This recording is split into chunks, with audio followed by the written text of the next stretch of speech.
శ్రీకాకుళంలోని కూర్మ గ్రామంలో ఇస్కాన్ మందిరం అంటే కృష్ణ భగవానులు నిర్మించుకున్న మందిరం కాలి బూడిదైపోయింది. ఇది జరిగి 4-5 రోజులైంది. కాకపోతే చిన్న చిన్న ఛానల్స్ వాళ్ళు దాన్ని మీడియా వాళ్ళు కవర్ చేశారు కానీ పెద్ద ఛానల్స్లో అయితే మనకి ఎక్కడా రాలేదు. ఫ్లైట్ ప్రమాదం వీటి గురించి ఎక్కువగా న్యూస్లో కనబడుతోంది. అక్కడ జీవన విధానం ఎలా ఉంటుంది అని అంటే ఇంకంతా పాతకాలం.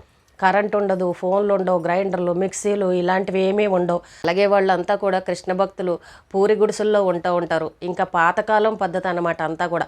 మనం ఒక్కొక్కసారి అంటూ ఉంటాం, మనం మళ్ళీ వెనక్కి పాతకాలంలోకి వెళ్తే ఎంత బాగుంటుందో అని అంటూ ఉంటాం.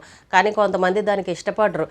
ఎందుకు ఇప్పుడు ఇంత టెక్నాలజీ ఉండబట్టి ఇంత డెవలప్ అయ్యాము, పాతకాలానికి వెళ్తే అప్పుడు ఎన్ని కష్టాలు పడ్డామో, ఎన్ని బాధలు పడ్డామో, మళ్ళీ ఇప్పుడు అవన్నీ చూడాలా అనేసి కొంతమంది అంటూ ఉంటారు. కానీ ఇక్కడ చూడండి, కూర్మ గ్రామంలో చక్కగా అక్కడ ఆడవాళ్ళు ఉన్నారు, మగవాళ్ళు ఉన్నారు. చిన్న పిల్లలు కూడా వేదం నేర్చుకుంటూ ఊరికి దూరంగా ఏవి అలవాట్లు లేకుండా చిన్న పిల్లల దగ్గర నుంచి కూడా ఒక టైం ప్రకారం అన్నిటినీ కూడా వాళ్లే పండించుకొని అక్కడ వాళ్లే స్వయంగా వండుకొని తింటూ ఉంటారు. నిజంగా వాళ్ళు ఊరికి ప్రశాంతంగా అసలు ఈ ఫోన్లకు కానీ టీవీలకు కానీ అసలు ఇంకా ఏది పట్టించుకోరు. ఇంకా వాళ్ళు భగవంతుణ్ణి స్మరించుకుంటూ భజనలు చేసుకుంటూ చక్కగా ప్రశాంతమైన జీవనాన్ని గడుపుతూ ఉన్నారు. చాలామంది టూరిస్టులాగా కూడా వెళ్ళి వాళ్ళని చూసొస్తూ ఉంటారు. అయితే కూర్మ గ్రామానికి చుట్టుపక్కల ఉన్న గ్రామాల వాళ్ళు కూడా అక్కడికి వెళ్తూ ఉంటారంట, వేదం నేర్చుకుంటూ ఉంటారు. చిన్నపిల్లలు అయితే వాళ్ళ పద్ధతుల్ని ఆచారాలను కూడా నేర్చుకుంటూ ఉంటారంట. ఎవరైనా సరే మనం కొత్తగా వాళ్ళ దగ్గర జాయిన్ అవ్వాలని అన్నా కూడా ముందు ఒక 40 రోజులు ట్రైనింగ్ ఇస్తారంట. ఎందుకంటే మనం ఇన్నాళ్ళు కూడా ఈ స్పీడ్ యుగంలో బతికిన వాళ్ళు, సెల్ ఫోన్ లేకపోతే ఉండలేము, ఫోన్ లేకపోతే ఉండలేము. అసలు ఇంకా ఏది కూడా మనుషుల మధ్య లేకపోయినా చీకట్లో కరెంట్ లేకుండా ఉండాలన్నా కూడా మన వల్ల అవ్వదు. ఎందుకంటే ఈ ల్యాప్టాప్లు, కంప్యూటర్లు ఇవన్నీ వాడిన వాళ్ళు ఒక్కసారిగా అక్కడ కరెంట్ లేని జీవనాన్ని గడపాలని అంటే అస్సలు అది సాధ్యమయ్యే పని కాదు. అందు గురించి అని చెప్పేసి 40 రోజులు ముందుగా ట్రైనింగ్ ఇస్తారంట. ఇచ్చిన తర్వాత అప్పుడు మీరు అక్కడికి వెళ్ళి జాయిన్ అవ్వచ్చు అని చెప్పేసి చెప్తూ ఉన్నారు. అలాగే ఇష్టమై వెళ్ళిన వాళ్ళు కూడా చాలామంది ఉన్నారు. వాళ్ళు నిర్మించుకున్న పెద్దది పూరిపాక. చెప్పడానికి పూరిపాక అయినా కూడా నిజంగా ఒక మందిరం అనే చెప్పాలి. ఆవిరిగడ్డితోటి నిర్మించుకున్నారు. మనమైతే రేకులు వేసుకున్నో లేదంటే ఒక స్లాబ్ వేసో ఈ రకంగా నిర్మించుకుంటాం ఏదైనా ఒక భవనం అంటే.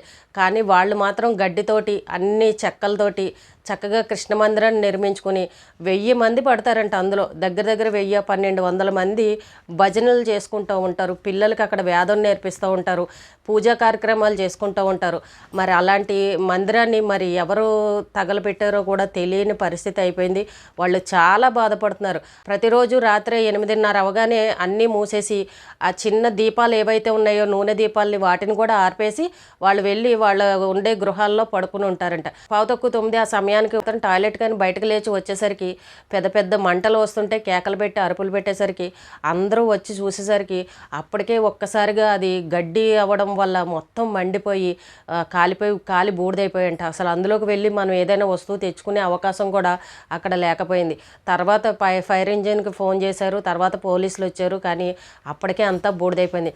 వాళ్ళ వస్తువులన్నీ కాలిపోయాయి. భగవద్గీతలు, దేవుడికి సంబంధించిన పుస్తకాలు, రాధాకృష్ణ విగ్రహాలు మొత్తం ఇంకా అన్ని ప్రతీది, అసలు ఒక్క వస్తువు కూడా అనేది మిగలలేదు. అక్కడ వీడియోల్లో చూస్తుంటే పాపం చాలా బాధేస్తుంది. చెప్తున్నారు, మేము ఎవరితోనూ గొడవలకి వెళ్ళాం, పోనీ ఈ స్థలం ఎవరిదైనా అంటే అది కూడా కాదు, ఇది ట్రస్ట్కి సంబంధించింది, ఇది మాకు సంబంధించిన స్థలమే, మేము ఎవరిది కూడా అన్యాయంగా తీసుకున్నది కూడా కాదు, మరి మా మీద ఎవరైనా కక్ష కట్టి చేశారో తెలియదు, విచారణ చేయాలని వాళ్ళు పోలీసులను కోరుతున్నారు.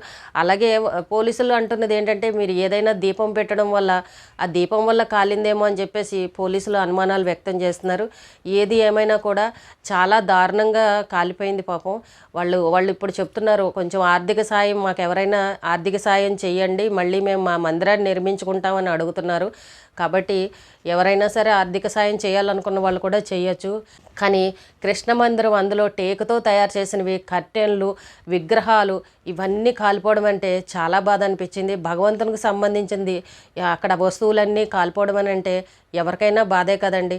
కానీ ఇది ఎలా జరిగిందనేది అర్థం కావట్లేదు. కానీ వాళ్ళ జీవన శైలి చూస్తే నిజంగా చాలామంది ఇష్టపడే వెళ్తున్నారు అక్కడికి.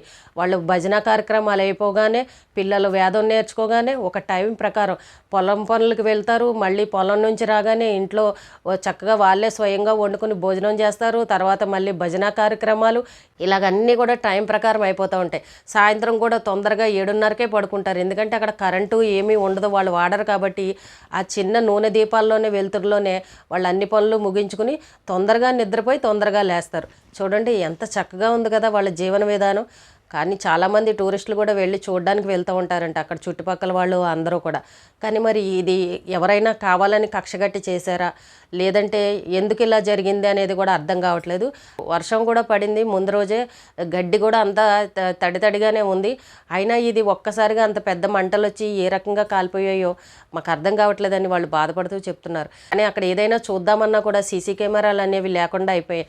ఎందుకంటే వాళ్ళు కరెంటే వాడట్లేదు, ఫోన్లే వాడట్లేదు, ఇంకా సీసీ కెమెరాలు పెట్టుకునే ఆలోచన వాళ్ళకి ఉండదు కదా. ప్రమాదం ఫస్ట్ టైం జరగడం వల్ల వాళ్ళకు కూడా ఏంటనేది అర్థం కాని పరిస్థితి. ఏది ఏమైనా కూడా అలా కనుక ఎవరైనా అన్యాయంగా కనుక చేశారు అని అంటే ఖచ్చితంగా వాళ్ళు భగవంతుడు శిక్ష వేస్తాడు, వాళ్ళు అనుభవించాల్సిందే.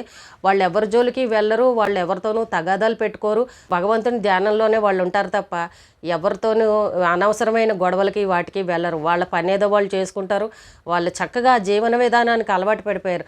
అక్కడ ఉన్న వాళ్ళందరూ పెద్ద పెద్ద చదువులు చదువుకున్న వాళ్ళే, అయినా కూడా ఇష్టపూర్వకంగా చక్కగా అక్కడికి వెళ్ళి ఇలా బతకాలి, పాతకాలంలోగా ఉండాలి అని దానికోసం ఇష్టపడి వెళ్తున్నారు. కానీ చూడండి ఇప్పుడు మనమైతే వెళ్ళి అలాంటి చోట కరెంట్ లేని చోట వెళ్ళి ఉండండి ఫోన్ లేకుండానంటే మనం ఉండగలమా చెప్పండి. అందుకే వాళ్ళు చెప్తున్నారు ముందు 40 రోజులు ట్రైనింగ్ ఇస్తాం, ఎందుకంటే మీరు ఒకేసారి సడన్గా వచ్చి కరెంట్ లేని ఇంట్లో ఉండు, ఫోన్ లేకుండా ఉండానంటే మీరు ఉండే పరిస్థితి కాదని 40 రోజులు ట్రైనింగ్ ఇస్తారంట. ఎవరైనా వెళ్ళొచ్చంట, చిన్నపిల్లలు పెద్దవాళ్ళు ఎవరైనా సరే. అక్కడ చూస్తే చాలా చిన్న చిన్న పిల్లలు ఉంటారు, వాళ్ళు కూడా చూడండి తెల్లవారుజామున లేచి చక్కగా వాళ్ళు వేదం నేర్చుకుంటారు, వాళ్ళ పనులు వాళ్ళు చేసుకుంటారు, పొలానికి వెళ్ళి పొలం పనులు, బావిలో నీళ్లు, మళ్ళాగా పంపులు అవి కూడా ఏమీ ఉండవు, చక్కగా అన్ని పనులు గోవుల దగ్గర చూసుకుంటారు. మొత్తం ఇంకంతా పాతకాలం అనమాట. నిజంగా అలాంటి లైఫ్ స్టైల్ చూస్తే చాలా బాగుంటుందని అనిపిస్తుంది. వాళ్ళ కూరగాయలను వాళ్ళే పండించుకుంటారు, ఏం పురుగు మందులు అలాంటివి ఏమీ వాడకుండా ఆవుల్ని ఎద్దుల్ని పెట్టుకుని దున్నుకొని ఇంకా సొంతంగా అనమాట. అసలు అలాంటి లైఫ్ స్టైల్ నిజంగా చూడాలనిపిస్తుంది. ఎందుకంటే ఇప్పుడున్న జనరేషన్ పిల్లలకి అవి ఏంటో తెలియదు. మనం చూసాం కానీ ఇప్పుడున్న పిల్లలకైతే అమ్మ బాబాయ్ నిమిషం ఫోన్ వదలలేరు, నిమిషం టీవీలు వదలలేరు, ఏమీ వదలలేరు, ల్యాప్టాప్లు అవన్నీ పట్టుకొని తిరుగుతూ ఉంటారు. అలాంటి పిల్లల్ని తీసుకెళ్ళి అక్కడ వదిలిపెడితే అసలు వాళ్ళు ఉండగలరా లేరా అనేది కూడా మనం చూడాలన్నమాట. పైగా అక్కడ అన్ని మట్టి ఇల్లులు, గచ్చు అనేది ఉండదు, సిమెంట్ అనేది ఉండదు, పైన పెంకుటిల్లులు చెక్కలతో చేసినవి, మట్టితో పేడతోటి అలుక్కునే ఇల్లులు. నిజంగా అవన్నీ చూసి మనం ఎంతకాలమైందండి ఈ మధ్యకాలంలో అలాంటి మట్టి ఇల్లులు ఇవన్నీ వాడేవాళ్ళు ఎవరున్నారు. అప్పుడు కాలంలో ఉన్నవాళ్ళు కూడా పడగొట్టేసుకుని స్లాబులు పోసేసి బిల్డింగులు కట్టుకుంటున్నారు. కానీ అక్కడికి వెళ్తే మనకి ఇలాంటివన్నీ కనబడతాయి. అబ్బాయి ఎలా ఉంటున్నారు వీళ్ళని అనిపించుకునే విధంగా ఉంటుంది. ఈ కాలం పిల్లలకైతే నిజంగా చూపించాల్సిందే. అంత స్పీడ్ యుగం అయిపోయింది, అంత టెక్నాలజీ పెరిగిపోయింది, ఒక్క నిమిషం వదిలి ఉండలేని పరిస్థితి అయిపోయింది. కానీ అక్కడ చదువుకున్న వాళ్ళే, డాక్టర్లు ఇంజనీర్లు చదివిన వాళ్ళే అలాంటి లైఫ్ స్టైల్ని ఇష్టపడి వెళ్తున్నారు అని అంటే మరి ఎంత గొప్ప విషయం చెప్పండి. కొంతమంది అయితే ఫ్యామిలీలతో వెళ్ళి ఆడవాళ్ళు కూడా అక్కడికి వెళ్ళి ఉన్నవాళ్ళు కూడా ఉన్నారు. ఎవరు చేశారో తెలియదు కానీ ఇది మాత్రం చాలా దారుణం, చాలా తప్పు కూడా. భగవంతుని జోలికి అస్సలు వెళ్ళకూడదు. మనుషులకి ఏమైనా కక్షలు ఉంటే ఏదైనా మనుషులు మాట్లాడుకుని చూసుకోవాలి కానీ భగవంతుడి మందిరాలని ఈ రకంగా చేయడం ఏంటి చెప్పండి. నిజంగా అది ఎవరు చేశారనేది అయితే తెలియదు, అది ప్రమాదవశాత్తు జరిగిందా అనేది కూడా అర్థం కాని పరిస్థితి. కానీ ఈ రోజున వాళ్ళు పాపం చాలా బాధపడుతున్నారు. 40 లక్షలు పెట్టి కట్టుకున్నారంట వాళ్ళు ఆ మందిరాన్ని. కానీ వాళ్ళు గడ్డితోటి, చెక్కలతోటి, తాటి దొంగలతోటి, టేకు చెక్కలతోటి కృష్ణ మందిరాన్ని నిర్మించుకున్నారు. ఆ మందిరం కాస్త పాపం ఇలా కాలి బూడిదైపోయింది, ఒక్కటి కూడా ఏమీ మిగలలేదు. మాకు ఎవరైనా భరోసాగా ఉండి మాకు ధైర్యాన్ని ఇచ్చి మాకు ఎవరైనా ఆర్థిక సాయం ఇస్తే బాగుంటుంది, మేము మళ్ళీ మా కృష్ణ మందిరాన్ని మేము నిర్మించుకుంటామని చెప్పేసి అక్కడ భక్తులు కోరుకుంటున్నారు. సీసీ కెమెరాలు లేకపోవడం వల్ల ఏం జరిగిందనేది ఎవరూ చెప్పలేకపోతున్నారు. పోలీసులకు కూడా కష్టతరంగా మారింది విచారణ చేయడం. ఎవరైనా సరే కుళ్ళు కుసదంతో ఇంకేదైనా మనసులో ఆలోచనలు పెట్టుకొని భగవంతుడు మందిరాలని ఇలాగ పగలగొట్టడం కానీ ఇలా తగలబెట్టడం కానీ ఇలాంటివి చేశారని అంటే ఖచ్చితంగా భగవంతుడే చూసుకుంటాడు అలాంటి వాళ్ళని. భగవంతుడు నమ్ముకుని ప్రతిక్షణం భగవంతుని ఆరాధనలో ఉండేవాళ్ళు జోలికి కనుక వెళ్ళారు అని అంటే భగవంతుడు ఏం చేయాలో అది చేసి చూపిస్తాడు. ఏదైనా కూడా ఇది చాలా బాధాకర విషయం అండి. మళ్ళీ వాళ్ళు కృష్ణ మందిరాన్ని నిర్మించుకోవాలి, చక్కగా వాళ్ళ జీవన విధానాన్ని గడపాలని మనం అందరం మనస్ఫూర్తిగా కోరుకుందాం.